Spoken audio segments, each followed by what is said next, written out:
All right, moving on to Europe, where Ukraine is expecting its first F-16 fighter jets from its Western allies in the coming weeks in a bid to take on the Russia air superiority. But now its challenge is who will fly these incoming fighter jets. Kyiv does not have trained F-16 pilots, and it is upset with the U.S. for that it is not training its fighter pilots fast enough for their job.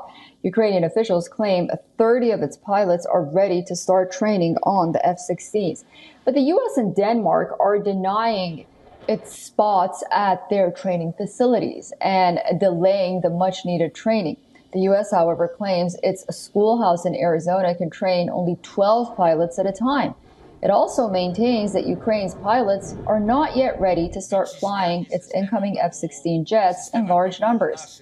The U.S. and its allies further say that Ukrainian pilots are not up to the task as they are struggling with English language skills and the flying program as well. Denmark, Norway, the Netherlands, and Belgium have pledged to send Ukraine more than 60 U.S.-made F-16s. The aircraft are expected to arrive in trenches. Ukraine argues that it urgently needs the trained pilots to fly the jets as soon as they arrive. The trouble over pilot training marks the latest hurdle in Ukraine's drawn-out quest for modern fighter jets. The U.S. holds that F-16s are no good to Ukraine if they are eliminated at the first instance if Ukrainian pilots cannot do the job.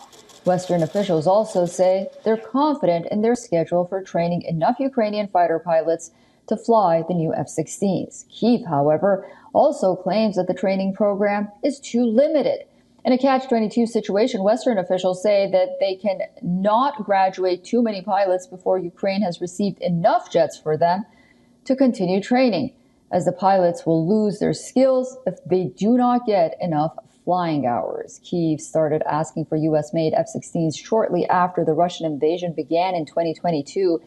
But U.S. President Joe Biden was initially reluctant to give the green light. Finally, last year, he approved third-party transfer of aircraft from Norway, Belgium, Denmark, and the Netherlands. But the training program was bogged down by logistical challenges. Also, it's not just the pilot training. The U.S. says maintenance is also a key part, as even the maintainers need to be trained as well. Meanwhile, Ukrainian President Volodymyr Zelensky on Wednesday urged Ukraine's allies to speed up deliveries of weapons and warplanes following a deadly Russian strike on the city of Kharkiv. He said Ukraine needs 120 to 130 F-16s for air parity with Russia.